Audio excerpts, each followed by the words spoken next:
বন্ধুরা দেখছেন এই মুহূর্তের আবহাওয়ার গুরুত্বপূর্ণ খবর।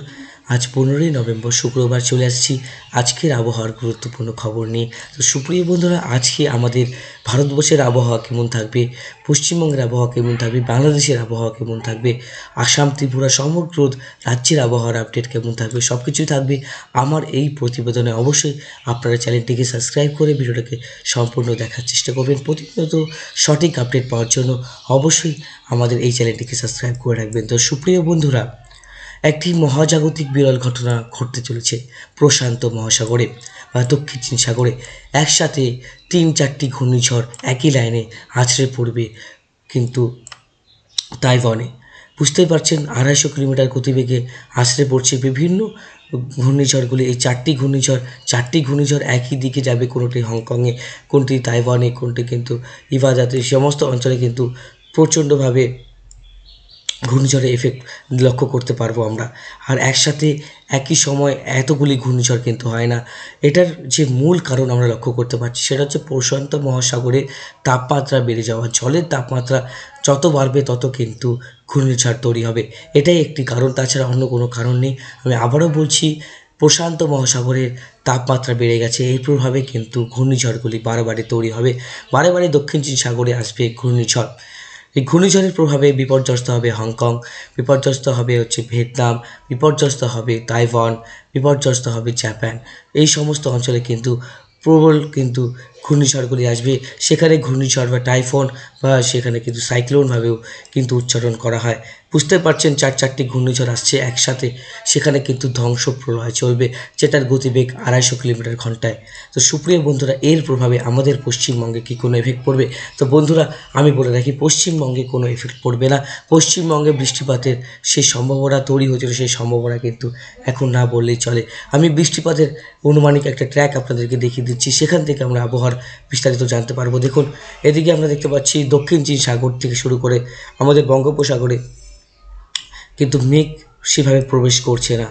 মেঘ প্রবেশ করছে, নিম্নচাপ তৈরি হচ্ছে, চলে যাচ্ছে দক্ষিণ ভারতে, সেখানে বৃষ্টিপাত হচ্ছে। এদিকে ভুবনেশ্বর, বিশাখাপত্তনম, ধানবাদ, কলকাতা, মেহেরপুর, রাজশাহী, পূর্ণিয়া, শিলিগুড়ি, দিনাজপুর, আলিপুরদুয়ার সমস্ত অঞ্চলে কিন্তু মেঘলা আকাশ নয়, সেখানে কিন্তু রোদ ঝলমলে আকাশ। কিন্তু দিনাজপুরে হচ্ছে মেঘলা আকাশ, কুয়াশার মেঘ প্রবেশ করছে রায়গঞ্জে। আমরা এখন দেখব স্যাটেলাইট চিত্র, সেখান থেকে আবহাওয়ার পরিস্থিতি জানতে পারবো। বন্ধুরা, দেখতেই পাচ্ছেন কুয়াশার মেঘ যেটা থাকছে, এখানে কুয়াশা লুধিয়ানা থেকে সিঙ্গুর, কাঠাইয়াল, তারপরে হচ্ছে কুর্নাল, সাহারানপুর, মুজফ্ফরপুর, পানিপত, হাসের, তারপরে সিরজা, শ্রীনগর, তারপরে এদিকে মানে দেখুন পাকিস্তান থেকে শুরু করে ভারতবর্ষে ঠিক এই জায়গা পর্যন্ত প্রবেশ করছে, তারপরে আস্তে আস্তে আমাদের নর্থে আসে থেমে যাচ্ছে। আস্তে আস্তে এটি বাংলাদেশের রংপুর পর্যন্ত বিস্তৃত হবে, আস্তে আস্তে আরও ভারী হবে কুয়াশার মেঘ। বুঝতে পারছেন, আস্তে আস্তে কুয়াশা যেটা হচ্ছে সেটা কিন্তু কভার করছে আমাদের ভারতবর্ষের নর্থ বেঙ্গল। আস্তে আস্তে দেখতে পাচ্ছি কলকাতার দিকেও কিন্তু কভার করবে। কলকাতার দিকে রোদ ঝলমলে আকাশ আমরা দেখতে পাচ্ছি মোটামুটি। আর এদিকে মেঘলা, হালকা মেঘলা আছে নর্থ বেঙ্গলে, হালকা মেঘলা আছে সাউথ বেঙ্গলও। পুরোপুরিভাবে এখন রোদ ঝলমলে আছে কলকাতাতে। এদিকে বাংলাদেশের শৃঙ্খলায় রাজশাহী, বাংলাদেশের ঢাকা, কুমিল্লা, খুলনা, বরিশাল, সিলেট সমস্ত অঞ্চলে কিন্তু এই পরিস্থিতি থাকবে। এখন বৃষ্টিপাতের কোনো সম্ভাবনা নেই আমাদের পশ্চিমবঙ্গে, পার্শ্ববর্তী দেশ বাংলাদেশে, আসাম, ত্রিপুরা, শিলচরে কোনো বৃষ্টিপাতের সম্ভাবনা নেই। এদিকে দেখতে পাচ্ছি একটা ঘূর্ণিঝড় তৈরি হয়েছে আমাদের আরব বঙ্গোপসাগর থেকে অনেকটাই দূরে। আর এদিকে আমি ঘূর্ণিঝড়গুলো ট্র্যাক করে দেখিয়ে দিচ্ছি, অনেকগুলি ঘূর্ণিঝড় তৈরি হয়েছে, যেটা আনুমানিক 250 কিলোমিটার গতিবেগে আছড়ে পড়ছে বিভিন্ন দেশে। বুঝতে পারছেন আবহাওয়া কতটাই খামখেয়ালিপনা করছে এখন। তো অনেকটাই কিন্তু 250 কিলোমিটার, বুঝতে পারছেন সে কতটা কিন্তু গতিবেগ নিয়ে আছড়ে পড়ছে। আর আমরা যে স্যাটেলাইট চিত্রতে দেখতে পাচ্ছি, এখানে মোটামুটি অনেকটাই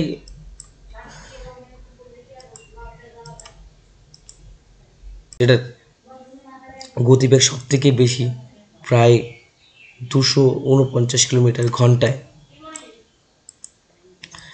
এটা হচ্ছে কুইজেন সিটির দিকে এই অঞ্চলে কিন্তু ল্যান্ডফল করবে প্রায় 300 কিলোমিটার গতিবেগে। 300 কিলোমিটার গতিবেগে আছড়ে পড়বে এই ঘূর্ণিঝড়। অনেকটাই বিপজ্জনক এই ঘূর্ণিঝড়, বুঝতে পারছেন 300 কিলোমিটার গতিবেগে আছড়ে পড়বে এই ঘূর্ণিঝড়। যখন ল্যান্ডফল করবে তার সর্বোচ্চ গতিবেগ 300 কিলোমিটার হওয়ার সম্ভাবনা রয়েছে। বুঝতে পারছেন কতটা খতরনাক এই ঘূর্ণিঝড়, বুঝতেই পারছেন। দেখুন যখন ল্যান্ডফল করছে তখনও তার গতিবেগ কিন্তু 200-250 কিলোমিটারের উপরে। আস্তে আস্তে ঘূর্ণিঝড়টা এইখান থেকে গিয়ে ফিলিপিন্সের পাশ কাটিয়ে কিন্তু এই ঘূর্ণিঝড়টা আরও শক্তিশালী হবে, আবারও শক্তিশালী হবে, শক্তিশালী হয়ে মোটামুটি পরে নিম্নচাপ আকার ধারণ করবে এবং অন্য দেশে চলে যাবে। বুঝতে পারছেন আবহাওয়া কতটা এখন বিপজ্জনক হয়ে উঠছে। আমাদের পৃথিবীর যে গ্লোবাল ওয়ার্মিং সেটা কত হারে বাড়ছে, যেটার প্রভাবে ঠিক যেমন দক্ষিণ চীন সাগরে হচ্ছে, ঠিক কিন্তু এটা আরব সাগরেও এবং বঙ্গোপসাগরেও হওয়ার সম্ভাবনা রয়েছে। যদি ঘন্টায় 300 কিলোমিটার গতিবেগে কলকাতায় ঘূর্ণিঝড় আছড়ে পড়ে তাহলে বুঝতে পারছেন কেমন দুর্যোগ ঘটবে। এই বিপর্যস্ত ঘূর্ণিঝড় কেউ আটকাতে পারবে না, আর প্রাকৃতিক দুর্যোগ কেউ আটকাতে পারবে না, কিন্তু অনেক বড় ঘূর্ণিঝড়ের সম্মুখীন আমরা হতে পারবো না। এতটা টেকনোলজি এখন আমাদের কাছে নেই, যেটা আমাদের বাইরের দেশে আছে, ফিলিপিন্স জাপানের কাছে আছে। সব কিছু দুর্যোগ মোকাবেলার জন্য আলাদা কিছু ব্যবস্থা করে রাখা আছে, কিন্তু আমাদের কাছে কি হচ্ছে, আমাদের কাছে এই ছোটোখাটো ঘূর্ণিঝড়গুলি আসছে, তাও আমাদের কত বিপর্যয় হচ্ছে। যদি 250 থেকে 300 কিলোমিটার গতিবেগে কলকাতায় বা আমাদের সুন্দরবন অঞ্চলে যদি ল্যান্ডফল করে কোনো ঘূর্ণিঝড়, তাহলে বুঝতে পারছেন কতটা বিপজ্জনক হবে, আর কলকাতার যে পরিস্থিতি কেমন হবে আপনি ভাবতেই পারছেন। আর সেই পাম্প দিয়ে আর জল বের করে আর ইসে দিয়ে কিছু করলে কিন্তু কলকাতা ঠিক হবে না। জল জমবে, আর জলের যে 300 কিলোমিটার গতিবেগে যে নিয়ে যে ঝড়টা বইবে কোনো কিছু রক্ষা পাবে না, আর সব কিছুই তছনছ হয়ে যাবে। সেই অত্যাধুনিক জিনিস আমাদের কাছে এখন নেই। এদিকে কলকাতা থেকে শুরু করে বিভিন্ন অঞ্চলে কিন্তু অনেকটাই রেড অ্যালার্টের মতোই, কারণ এই অঞ্চলটা সবথেকে আমাদের সমুদ্রের সবথেকে কাছে। ভুবনেশ্বর, বিশাখাপত্তনম, বিজয়বাড়া আর কলকাতা, এগুলো কিন্তু অনেকটাই বুঝতেই পারছেন লাল সতর্কবার্তার মধ্যে পড়ে। কারণ কি সবথেকে কাছে কিন্তু শহর এদিকে আমাদের পশ্চিমবঙ্গের কলকাতা। আমি উড়িষ্যার ধরছি না, আমি আমাদের রাজ্যের ধরছি, এদিকে কলাপাড়া, হলদিবাড়ি, খুলনা, বরিশাল। কলকাতাটাকে খুব অ্যাডভান্স বানানো উচিত, আর টেকনোলজির দিক দিয়ে খুব উন্নত করা উচিত, যেটা কোনো দিন যদি খুব সুনামিও আসে বা কোনো কিছু হয়, যাতে আমাদের লোকজন কোনো কিছু সেভাবে কিন্তু এফেক্ট না হয়। তো বুঝতে পারছেন আমি কি বলতে চাচ্ছি, কোনো কিছু ভুল ত্রুটি হলে ক্ষমা করবেন। আমি কি বলতে চাচ্ছি অবশ্যই আপনারা বুঝতে পারবেন আমি কেন বলছি, কারণ এই সব ঘূর্ণিঝড়গুলো এইখানে হচ্ছে, এইখানে যে হবে না কোনো দিন সেটা কিন্তু কোনো মানে নেই। আমরা আগের থেকে যদি প্রিপারেশন নিয়ে থাকি, আগের থেকে যদি আমরা সব কিছু তৈরি করে রাখি, তাহলে আমাদের কিন্তু ক্ষতিটা অনেক কমই হবে। ক্ষতিটা তো আপনারা আটকাতে পারবেন না, প্রাকৃতিক দুর্যোগ তো আর আটকাতে পারবেন না বন্ধুরা।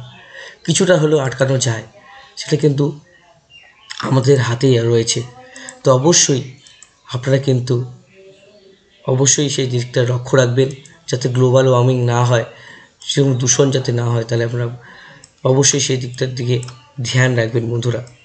কারণ কি এই যে 300 কিলোমিটার গতিবেগে আছড়ে পড়ছে ঘূর্ণিঝড়, এটা যেখানে আছড়ে পড়ছে সেখানকার লোকই বুঝতে পারবে কতটা সেই বিপজ্জনক, কত মানুষের প্রাণহানি হবে। 300 কিলোমিটার গতিবেগ যদি সেখানকার সরকার সবাইকে সরিয়ে নেয়, হয়তো সবাই বেঁচে যাবে, কিন্তু 300 কিলোমিটার গতিবেগে যেখানে সমুদ্রের ঢেউয়ের পরিমাপ থাকবে, যে মিটার থাকবে, ঢেউয়ের যে কত মিটার থাকবে আমি বলে দিচ্ছি, প্রায় 20 থেকে 25 মিটার পর্যন্ত ঢেউ উঠে যেতে পারে, কোথাও কোথাও 30 মিটার পর্যন্ত। বুঝতেই পারছেন প্রায় সমুদ্র থেকে 300 কিলোমিটার কিন্তু সমুদ্রের ঢেউ ভাসতে পারে একাধিক জেলা। তো বন্ধুরা আমাদের দক্ষিণবঙ্গে তো কোনো এফেক্ট পড়ছে না, আর এদিকে আমাদের বাংলাদেশ, মায়ানমারও কোনো এফেক্ট পড়ছে না। মোটামুটি বৃষ্টিপাতও আমাদের দিকে হচ্ছে না। প্রিপারেশনের দিকে আমরা যদি যাই, সেভাবে বৃষ্টিপাত কিন্তু আমাদের দিকে নেই।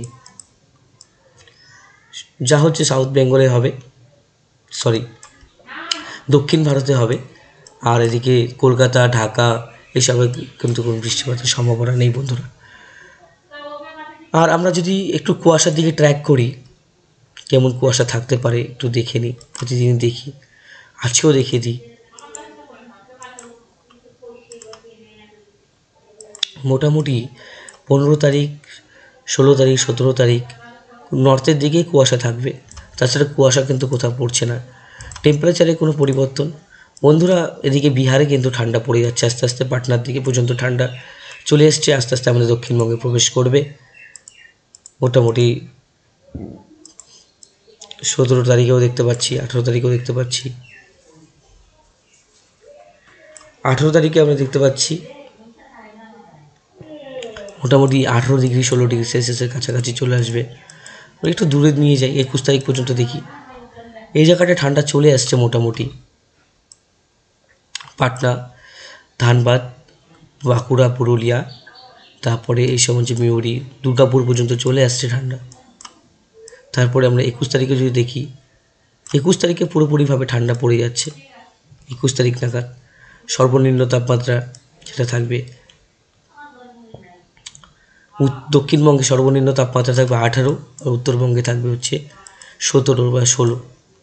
এদিকে বাংলাদেশেও খুব গরম, বরিশালেও গরম, কুমিল্লাতেও খুব গরম, আলিপুরদুয়ারেও গরম, দারভাঙ্গাতেও গরম, ফাজিদাবাদে ঠান্ডা, পাটনাতে ঠান্ডা।